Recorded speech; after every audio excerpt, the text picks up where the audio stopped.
I love Spock in The Wrath of Khan, but Leonard Nimoy's best movie isn't Star Trek. There are few moments in science fiction cinema as powerful as Spock's sacrifice in Star Trek II, The Wrath of Khan.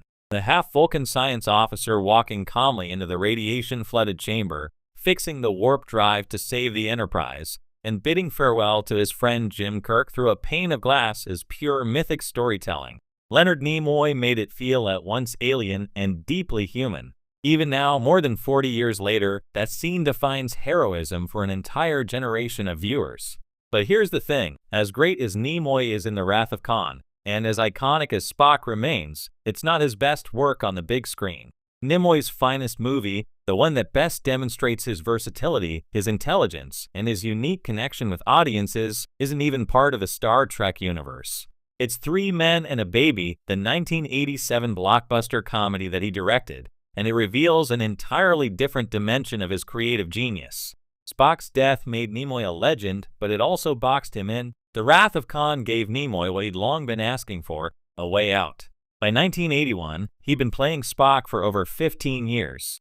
The first movie, Star Trek, the motion picture, had reignited the franchise, but Nimoy still felt ambivalent about his association with the character. When producer Harve Bennett approached him for the sequel, Nimoy agreed on one condition, that Spock would die heroically. What's striking about Nimoy's performance in Wrath of Khan is how much depth he brings to that impending farewell. Throughout the film, he's serene, at peace with his role, quietly mentoring the young Vulcan cadet Saavik and reaffirming his friendship with Kirk. When the end comes, it's played with restraint and dignity, making the moment devastating rather than melodramatic. Even William Shatner, whose acting style tends to choose scenery, underplays the scene, letting Nimoy's quiet intensity carry it.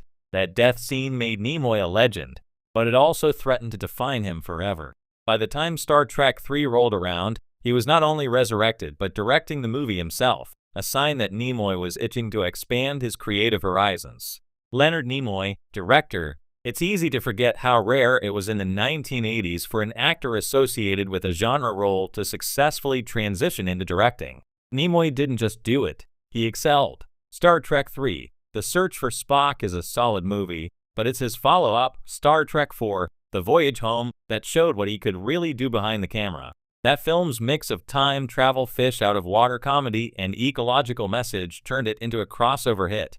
Suddenly, Star Trek wasn't just for sci-fi fans, it was mainstream again. Hollywood took notice. Here was a man who could manage a massive franchise, balance spectacle with character, and deliver box office.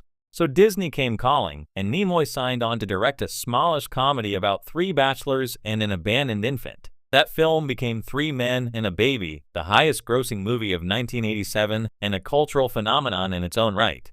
Why Three Men and a Baby matters. On paper, Three Men and a Baby sounds like a high-concept gimmick. Tom Selleck, Steve Guttenberg, and Ted Danson as three New York bachelors suddenly saddled with a baby? Cue hijinks. But Nimoy approached it with a keen understanding of character and tone. He wasn't interested in making a broad slapstick farce. He wanted to tell a story about responsibility, masculinity, and the transformative power of caregiving. That's where his Star Trek experience came in handy. Directing an ensemble cast, managing contrasting personalities, and grounding outlandish scenarios in emotional truth, these were all skills Nimoy had honed on the Enterprise. In Three Men and a Baby, he applies them to comedy. Each of the three men has a distinct persona, Selleck the steady architect, Guttenberg the sensitive artist, Danson the rakish actor, and Nimoy plays their arcs against one another like a symphony. By the end, the three aren't just competent babysitters, they're a family. The film's success surprised almost everyone except Nimoy. He knew that the heart of the story wasn't the gags, but the relationships. That instinct is why it resonated so widely. Audiences of all kinds could see themselves in those men, fumbling but earnest, learning how to care for someone other than themselves. Nimoy's empathy as a storyteller. What makes Three Men and a Baby Nimoy's best movie is that it captures his defining trait as an artist, empathy. Whether playing Spock, writing poetry, photographing people on the margins, or directing a hit comedy, Nimoy approached his subjects with curiosity and compassion. He wanted to understand what made them tick. Spock's half-human struggle with emotion mirrors Nimoy's own lifelong negotiation between logic and feeling, art and commerce, privacy and fame. In his 1975 autobiography, I Am Not Spock, he wrote candidly about how fans conflated him with the character and how he felt both honored and constrained by that. 20 years later, his follow-up memoir was titled I Am Spock, A Sign of Reconciliation. Nimoy had come to see Spock not as a trap, but as a bridge to audiences, to opportunities, and to his own deeper self. Directing Three Men and a Baby was part of that journey. It let him step outside the Vulcan's shadow and tell a different kind of story, one about everyday people undergoing their own small, profound transformations. The humor connection. From Star Trek IV to Three Men and a Baby, one reason Nimoy was a perfect fit for Three Men and a Baby is that he had already demonstrated a deft comic touch in Star Trek IV, The Voyage Home. Nimoy understood that humor works best when it arises from character, not just punchlines. In Voyage Home, the laughs come from the contrast between the Enterprise crew's earnestness and the absurdities of 1980s San Francisco. He applied the same principle to Three Men and a Baby. The humor comes not from mocking the baby or the men, but from watching them adapt. Nimoy directs with a light touch, never overselling a joke, always keeping the emotional stakes grounded. As a result, the comedy feels warm rather than cynical, a rare quality in 1980s comedies, many of which leaned on snark or caricature. Legacy, beyond the ears and the eyebrows. When people remember Leonard Nimoy, they think of Spock's raised eyebrow, the Vulcan salute, the calm voice delivering, "Live long and prosper." Those images are indelible, but his real legacy is larger. He was a multi-hyphenate artist who refused to be boxed in. Actor, director, poet, photographer, singer, Nimoy did it all. And he did it with integrity. In many ways, Three Men and a Baby is the ultimate expression of that legacy. It's not a cult classic or a franchise installment. It's not science fiction. It's a mainstream comedy that topped the box office and proved that Nimoy could tell any story he chose. That freedom, more than any single performance, is what defines a successful artist.